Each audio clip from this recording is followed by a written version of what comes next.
인생을 살면서 상대방보다 나이가 어리거나 직급이 낮다는 이유로 무시당한 적 있나요? 또 잘해주니깐 점점 나를 만만하게 보고 함부로 대하는 것을 느낀 적 있나요? 나는 최대한 예의를 지킨다고 지켰는데, 그리고 상황에 따라 나만 참으면 되는 거지 하고 참고 넘겼는데, 점점 더 무례함의 강도가 높아질 때는 정말 속에서 열불이 납니다. 그래서 오늘은 무례한 사람의 두 가지 유형과 더불어 대처법 두 가지에 대해 알아보겠습니다. 인간관계로 인해 조금이라도 스트레스 받고 있다면 꼭 끝까지 시청하시길 바랍니다. 주제가 마음에 드신다면 구독과 좋아요를 눌러주세요. 여러분의 클릭 한 번으로 영상 업로드가 더 빨리 됩니다.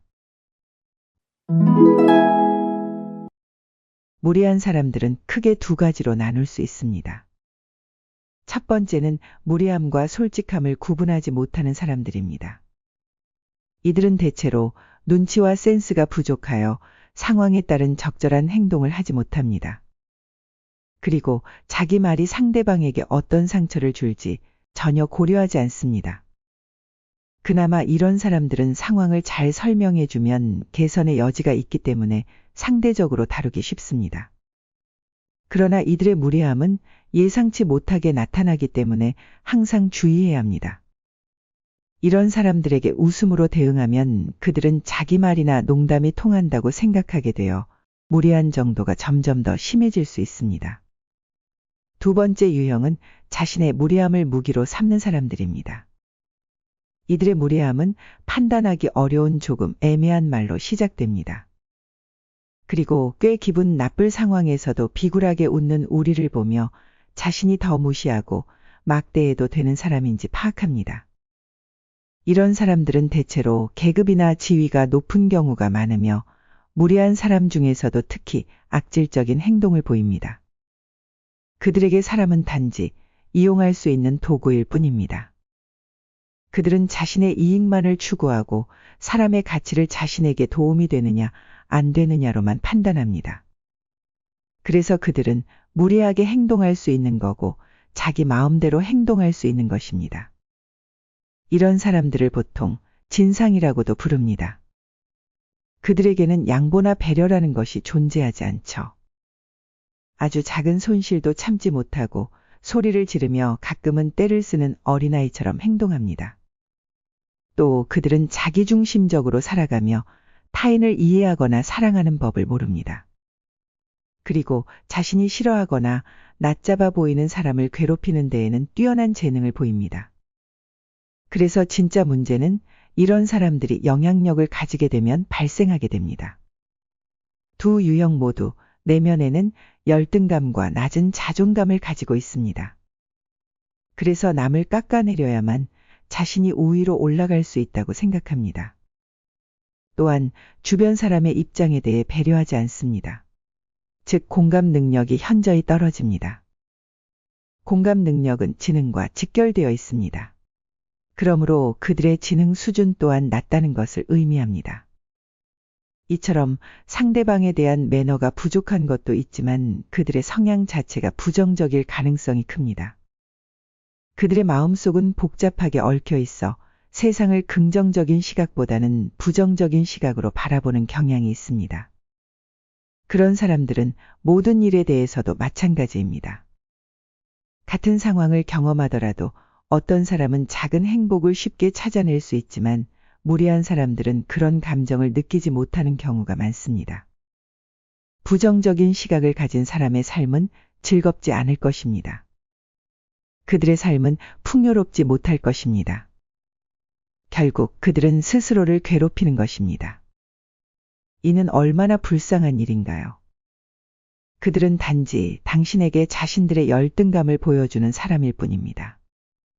그러므로 이런 사람 주변에는 제대로 된 사람이 남아있지 않을 가능성이 큽니다. 필요에 의해 붙어 있거나 어쩔 수 없이 남아있는 경우거나 또는 비슷한 사람을 제외하고 좋은 사람들은 다 떠나기 마련입니다. 이렇게 보면 무례하게 구는 사람을 먼저 욕하기보다는 측은하게 바라보면 어떨까요? 그래서 크게 신경 쓰지 말고 웃어주며 자신의 하루를 잘 보내는 겁니다. 나의 태어남에 그들의 열등감은 더욱 부풀어 오를 것이고 그럴 때마다 자기 모습이 부끄러워질 것입니다. 이렇게 그들을 불쌍하게 여기면 순간 욱하는 마음은 조금 수그러지게 할 수 있습니다.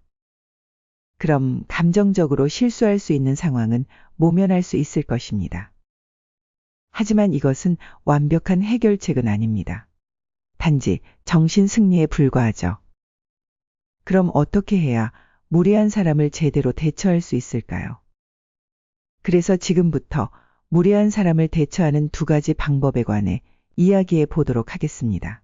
집중해 주세요. 첫 번째, 경고하기. 무례한 말을 하는 사람들은 무의식으로든 의도적이었든 상처 주는 말을 합니다. 그럴 때 상대방이 나이가 많거나 직장에서 상사라는 이유로 자신의 불편함을 표현하지 못하는 경우가 많습니다. 내가 너무 예민한 건 아닐까? 혹은 불필요한 이야기를 꺼내서 분위기를 망치지 않을까? 라는 생각이 들기도 합니다.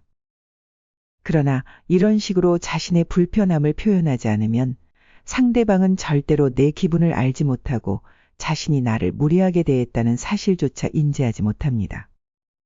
이런 상황이 반복되면 결국 나만 상처받게 됩니다. 상대방이 잘못을 저질렀음에도 불구하고 내 기분만 나빠지는 것입니다. 나를 무시하고 막말하는 사람 때문에 이런 기분을 느끼는 것은 억울한 일입니다. 사실 우리 사회에서는 나이가 많은 사람에게 예를 갖추는 것이 기본적인 도리로 여겨집니다. 이는 당연히 지켜야 하는 의무이지만 나이가 많다고 해서 모두가 그에 상응하는 인품을 갖추고 있는 것은 아닙니다. 나이에 비해 행동이 미숙한 어른도 많고 나이가 많다는 것을 권력으로 여기고 무리하게 행동하는 사람도 많습니다. 그런 사람들에게까지 예를 갖추며 해야 할 말을 하지 못하는 것이 옳은 것일까요? 이럴 때 우리는 무례함에 대해 자신만의 방식으로 표현할 수 있어야 합니다. 상대방이 어떤 행동을 했는지 그 행동이 나에게 불쾌함을 주었다는 것을 암시하거나 장난스럽게 농담하면서 상대방을 당황하게 하는 정도면 충분합니다. 말은 글과는 다르게 순식간에 사라져 버리기 때문에 그 상황이 지나가면 증거조차 남지 않습니다. 결국 피해자에게 남는 것은 분노와 상처뿐입니다. 그래서 무례한 사람에게 대처하는 가장 중요한 방법은 현행범을 잡는 것입니다. 상대가 무례한 말을 할 때 바로 대응하여 현행범을 잡아야 합니다. 무례한 상황에서 무례하다고 지적하는 것이기 때문에 반박할 수 없습니다. 만약 무례한 사람을 현장에서 잡지 못했다면 어떤 일이 벌어질까요? 나중에 이 사건에 대해 사과를 요청한다면 상대는 당시에는 웃어 넘겼는데 왜 이제 와서 그런 말을 하냐? 라며 반박할 것입니다. 이렇게 타이밍을 놓치면 사과받기가 더 어려워지며 한 번 선을 넘어본 상대방은 당신을 쉬운 상대로 보게 되어 다음에도 똑같은 일이 일어날 확률이 높아집니다. 만약 순간적인 대처 능력이 부족하다면 방금 말씀하신 것은 상당히 무리하다고 생각하는데요. 와 같은 준비된 대사를 가슴에 장전해 놓고 살아가는 것도 좋은 방법입니다. 이처럼 누구나 자기 자신을 지키는 공포탄 한 발 정도는 지니고 살아야 합니다. 무례한 사람들은 자기 방어용 공포탄을 지닌 사람을 귀신같이 알아보고 피해 가기 때문입니다.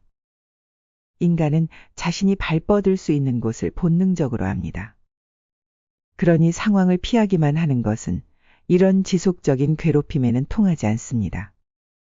이제 당신에게 남은 과제는 무례한 사람에게 공포탄을 쏠 수 있는 용기입니다. 결국 나를 지킬 수 있는 사람은 나 자신뿐입니다. 2번째, 거리두기. 그들은 항상 기회를 호시탐탐 노리며 타인을 갈구거나 깎아내림으로써 자신의 권력을 확인하려고 합니다. 그렇기에 가장 좋은 방법은 불쾌한 상황을 만들 수 있는 상황 자체를 줄이는 것입니다. 이는 단순히 피하는 것이 아닙니다. 지난 팬데믹에서 지켰었던 사회적 거리두기처럼 인간관계에서도 적절한 거리를 두는 것입니다. 똥이 무서워서 피하는 것이 아니라 더러워서 피하는 것처럼 말이죠. 하지만 이런 사람들은 싫어도 업무상이나 주변 환경 때문에 어쩔 수 없이 마주쳐야 하는 경우가 대부분일 겁니다. 그래서 굳이 관계를 완전히 끊지 않고도 자연스럽게 거리를 두고 대화의 기회를 줄이는 것입니다. 이상하게도 대화를 나누고 나면 기분이 좋아지는 사람이 있고, 같은 내용의 대화를 나눠도 기분이 찝찝해지고 기운이 빠지는 사람이 있습니다. 저 역시 그런 사람이 있습니다. 그 사람과는 거리를 두는 편인데 평소처럼 인사도 하고 약간의 대화도 나눕니다. 하지만 불편한 상황이 될 수 있는 대화는 깊게 들어가지 않도록 중단하고 자리를 이동하거나 아예 오래 마주칠 자리를 만들지 않습니다. 그냥 단답형으로 짧고 간결하게 말하는 것입니다. 특히 그들에게는 아무리 사소한 것이라도 나에 대한 개인적인 이야기는 절대로 하지 않습니다. 사적인 얘기는 그들에게 먹잇감을 주는 것과 같습니다. 불편한 물건들은 걸리적거리지 않게 치우듯 불편한 사람들은 보이지 않게 거리를 두어야 합니다.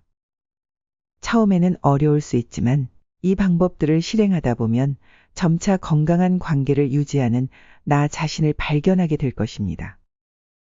확실한 건 인간관계 속에서 친절한 사람이 되는 것은 분명히 좋은 일입니다. 그러나 무례한 사람에게까지 친절을 베풀 필요는 없다는 것입니다. 한쪽에서만 노력하는 관계라면 너무 힘들게 노력하지 않아도 괜찮습니다. 조금 뒤로 물러나면 여전히 나를 기다려주는 관계도 있으니까요.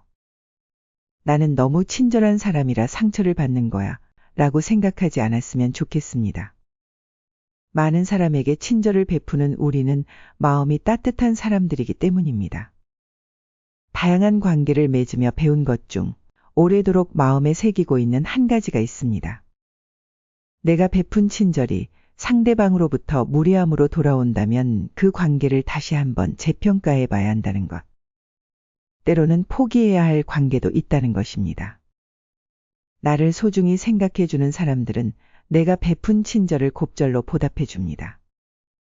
나의 상황이 힘들어져서 관계에 소홀해져도 항상 나를 이해해 주고 언제나 내 곁에 있어 줍니다.